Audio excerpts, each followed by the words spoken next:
transmission format. Now let us see what are the different transmission formats available when we talk about serial communication.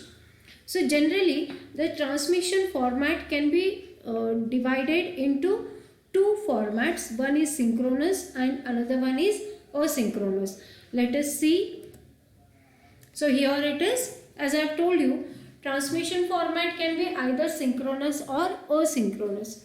So when we talk about the synchronous format, here the receiver and transmitters are synchronized and the block of characters can be transmitted at a time.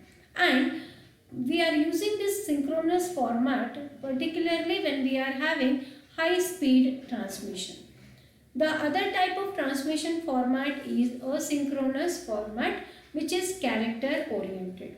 That means here we are going to transmit one character at a time, and each bit or each character is going to carry the information for the start bit and the stop bit.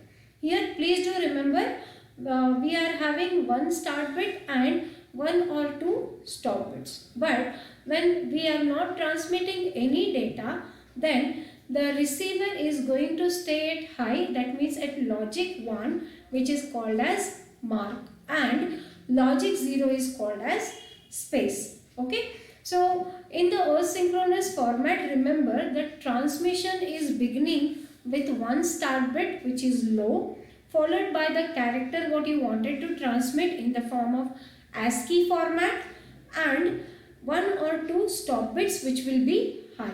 Okay, so this entire group is called as framing. Okay, so framing is nothing but combination of one start bit, the character which you wanted to transmit, followed by one or two stop bit.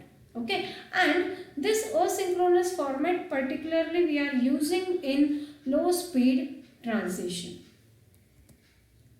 Now after seeing the different transmission format, now let us focus on the transmission modes also.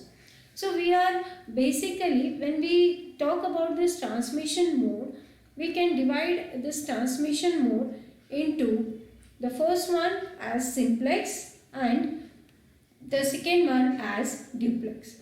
Simplex or simple transmission is the transmission where the data is transmitted in only one direction. Okay.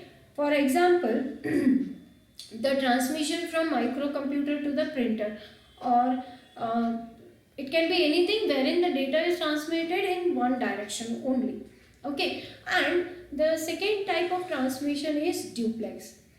This, as the name indicates, here the data transmission is in both the direction. That means the flow of data will be in both the directions. Okay, so this duplex can be further subdivided into, first one is half duplex and second one is full duplex. As far as the half duplex is concerned, that means if the transmission is one way at a time, then we call it as half duplex. The example of half duplex can be walkie-talkie, wherein though it is a two-way communication, we can transmit the data one way at a time only. Either you can talk on the walkie-talkie or you can just receive the data. Okay. And the second type of duplex is full duplex, wherein the data transfer is possible in both the ways simultaneously. Okay. Like the data transmission between two computers or over the phone, as you can call your friend and you can talk over the phone. It will be the example of full duplex. Yeah, one more point I have missed here. The example of this simplex transmission mode can be radio, wherein the data transmission is in one direction only. Like when you are listening to music or some other program onto the radio, it is one-way communication. You are not allowed to communicate back to the radio station. Okay.